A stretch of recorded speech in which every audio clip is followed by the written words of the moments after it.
Welcome, dear friends.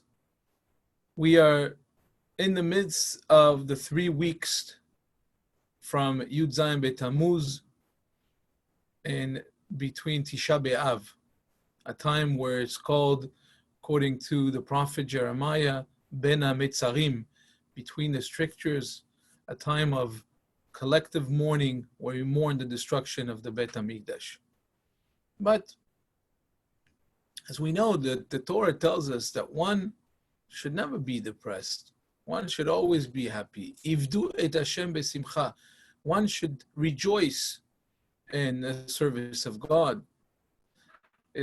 Depression is not a sin, but the damage that depression does, no sin can do. So is being sad a bad thing? And teachings that we find in Jewish tradition that differentiates between two types of sorrow. One is called Merirut, which is a constructive grief, and Atzvut, a destructive grief. What is Merirut? Distress. Merirut is the distress of one not only recognizes his failings, but also cares about them. One who agonizes over the wrongs he has committed, over his missed opportunities, over his unrealized potential. One who refuses to become indifferent to what is deficient in himself and his world. This is Merirut. Atzvut is the distress of one who has despaired of himself and his fellow man, whose melancholy has drained him of hope and initiative. Merirut is a springboard for self-improvement.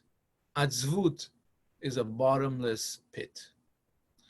How does one distinguish between the two? The first is active, the second is passive.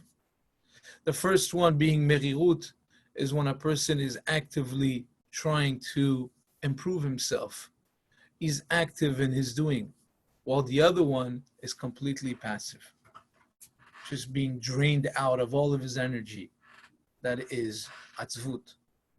The first one weeps. The second's eyes are dry and blank.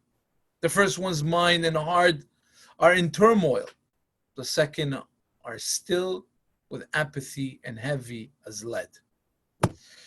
And what happens when it passes? When they emerge from their respective bouts of grief, the first one springs to action, resolving, planning, taking his first faltering steps to undo the causes of his sorrow. The second one goes to sleep. Friends, at such times when we feel grief, mourning, trepidation, one has to take resolve of changing that. One has to think how, from my experiences, I can learn. One that actively wants to pursue becoming a better person and making it a better world for him and for the people around him. To do a Tikuna Olam B'Malchut Shaddai. Atzvut, depression, is our biggest enemy. Yes, we have to be besimcha. We have to constantly want to be besimcha. And when bad things happen to us, or when we're mourning, we want to learn from our mistakes. We want to go forth and take everything in by accepting everything that is happening to us through our collective exile and through our individual exile.